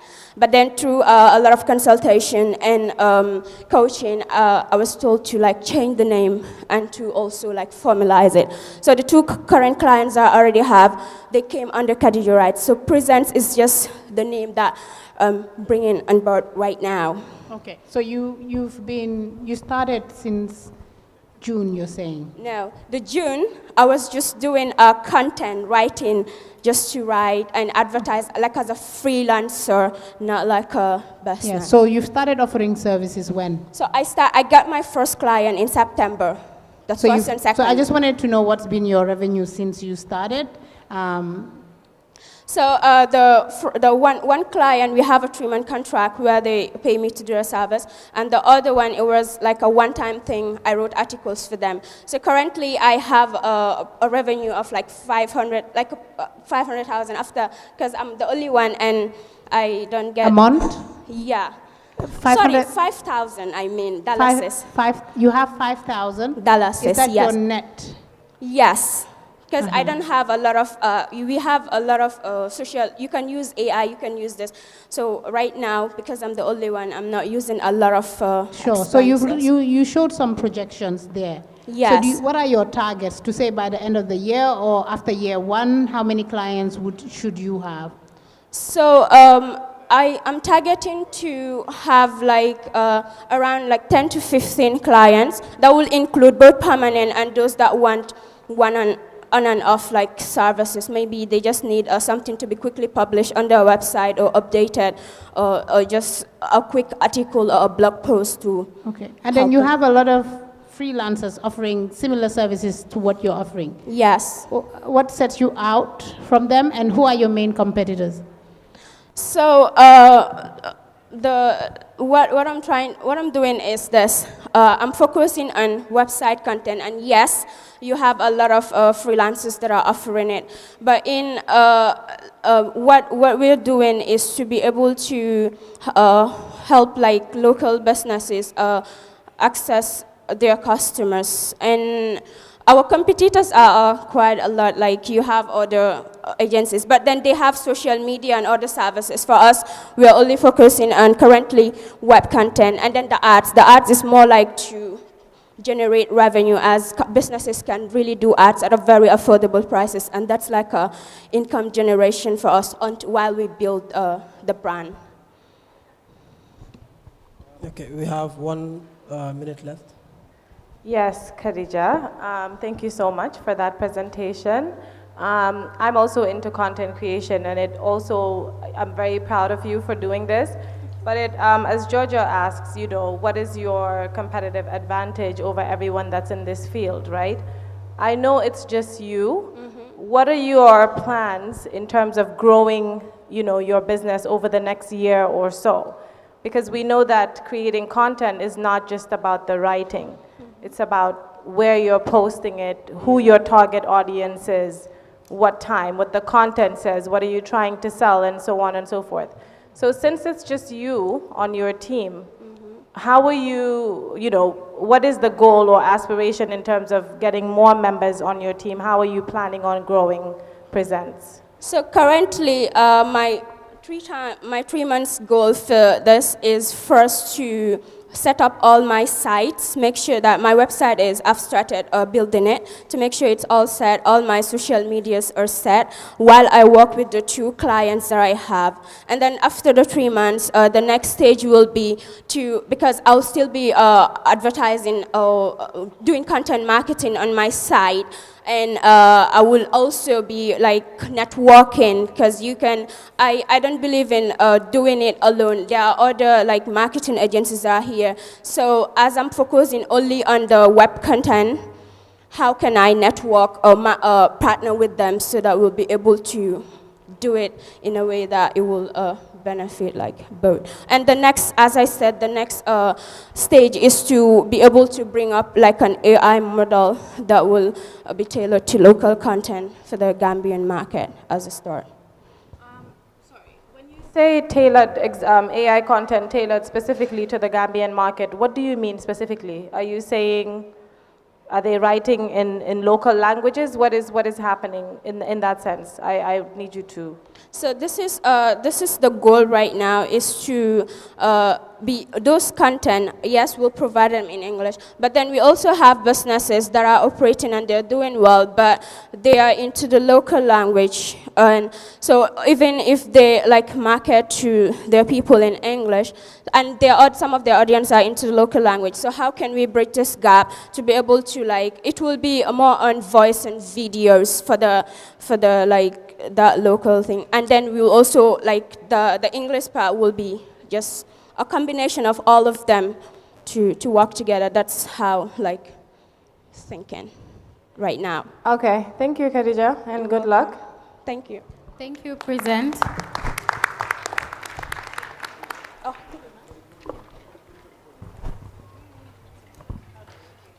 Once again, thank you, Present. Those were our 4 startup finalists. I would like to say a big thank you to Quatec, Smiling Coast Tourism, Present, and Vico. And I would also like to thank our judges for today, Mr. Babkar Koli, Pastor Ayman Jai, Dr. Jojo Dur, and the handsome man beside her. Okay. Without further ado, I would like to call on Mr. Babkar Koli to give the closing remarks. I was your MC for today. My name is Anna Nancy Mendy, a business developer from the Gambia Tech Project. Thank you so much.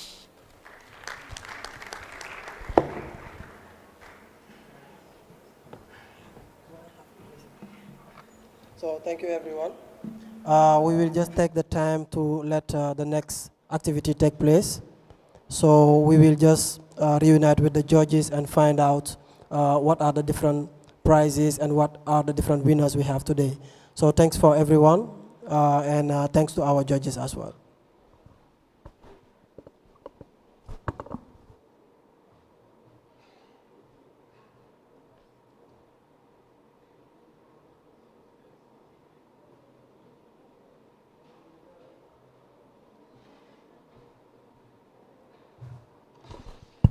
Okay. Hi, everyone. So we'll just take a quick lunch and prayer break and be back here by 12:45. So lunch is upstairs, just like breakfast was.